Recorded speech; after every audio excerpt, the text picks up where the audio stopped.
Provision and purpose. Navigating financial growth and stability as a faith-driven leader. Let's talk about something that doesn't always get addressed in leadership circles, especially not in the church world. Money. Whether you're leading a business, pastoring a church, or building a kingdom-minded brand, financial stability is essential, not just for survival, but for stewardship. And yet, many faith-driven leaders find themselves constantly stressed about finances. Living month to month, wondering how to grow without compromising values. And silently asking, God, am I doing something wrong? If that's you, you're not alone. And you're not failing. You're just being invited into a new level of alignment with God's provision and your purpose. Why financial struggles hit faith-driven leaders differently as Christian leaders. There are unique tensions we face around money. We fear being too worldly if we focus on increasing income. We undervalue our services because ministry isn't about money. We feel guilty charging what we're worth or asking for help. We equate poverty with holiness and success with pride, but none of that is biblical. God's word is full of faithful men and women who were entrusted with wealth, not for self-glory, but for kingdom impact. The true cost of financial instability. Struggling with money doesn't just affect your bank account, it affects your leadership. You can't hire the help you need.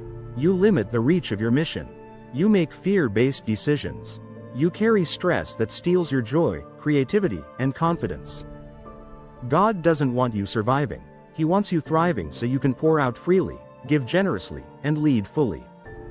The blessing of the Lord, it maketh rich, and he addeth no sorrow with it. Proverbs chapter 10 verse 22. How to align your faith and finances. 1. Believe you're meant to prosper. Prosperity isn't just about excess, it's about having what you need to fulfill your calling. God is your provider, Jehovah Jireh, not your backup plan. Financial growth begins by agreeing with his nature, not your fear. 2. Track. Don't avoid. Clarity creates peace. Avoiding your finances out of shame or fear only makes it worse.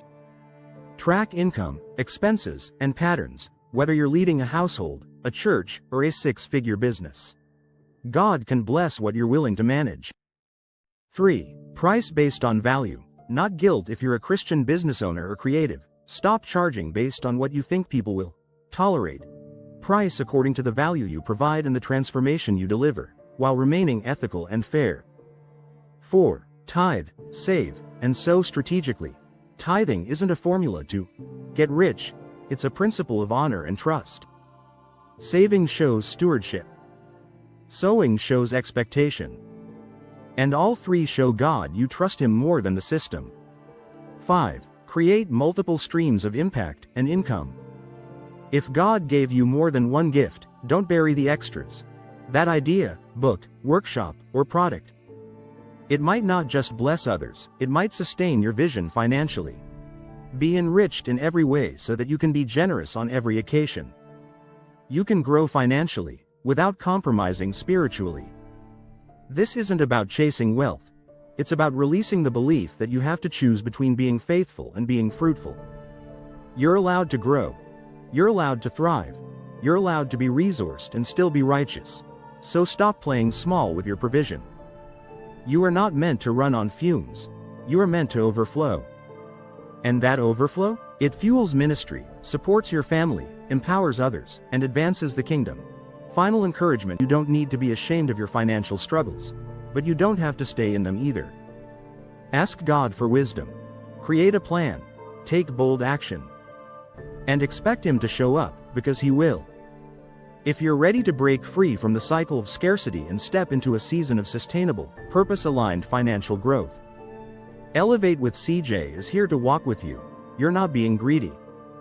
You're being faithful. Now let's steward it well.